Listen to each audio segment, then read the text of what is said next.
Baik saudara-saudaraku sekalian, di sini saya akan melanjutkan kisah tentang perjalanan Rasulullah SAW ketika pergi ke Taif. Bagi kalian yang penasaran dengan kisah beliau, silahkan menyaksikan di video part 1 yang telah saya upload kemarin.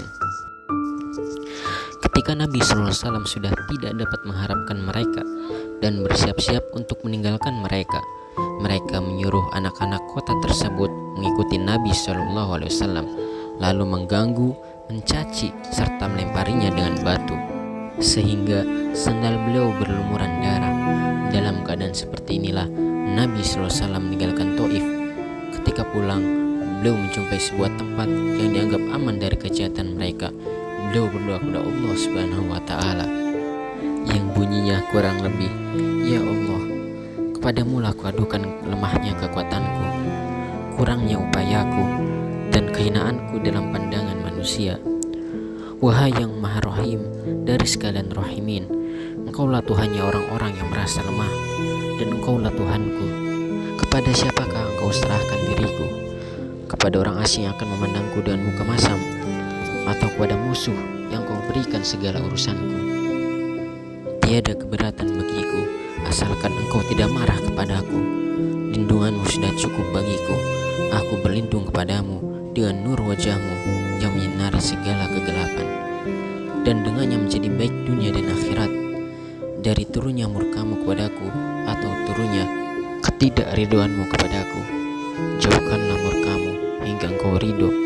Tiada daya dan upaya melainkan denganmu," ucap beliau. Allah Subhanahu wa Ta'ala, penguasa seluruh alam, pun memperlihatkan keperkasaannya. Demikian sedih doa Nabi SAW, sehingga Jibril alaihissalam datang untuk memberi salam kepada beliau dan berkata, "Allah mendengar perbincanganmu dengan kaummu, dan Allah pun mendengar jawaban mereka, dan Dia mengutus kepadamu malaikat penjaga gunung agar siap melaksanakan apapun perintahmu kepadanya," ucap malaikat itu.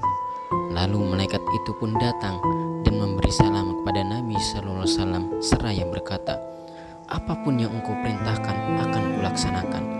Bila Engkau suka, akan kubenturkan kedua gunung di samping kota ini, sehingga siapa saja yang tinggal di antara keduanya akan hancur binasa. Jika tidak, apapun hukuman yang Engkau inginkan, aku siap melaksanakannya," ucap malaikat penjaga gunung itu. Rasulullah SAW yang bersifat pengasih dan mulia ini menjawab, "Aku hanya berharap pada Allah, seandainya saat ini mereka tidak menerima Islam, semoga kelak keturunan mereka akan menjadi orang-orang yang beribadah kepada Allah." Subhanallah. Dari kisah tersebut kita dapat mengambil faidah. Demikianlah akhlak Nabi yang mulia.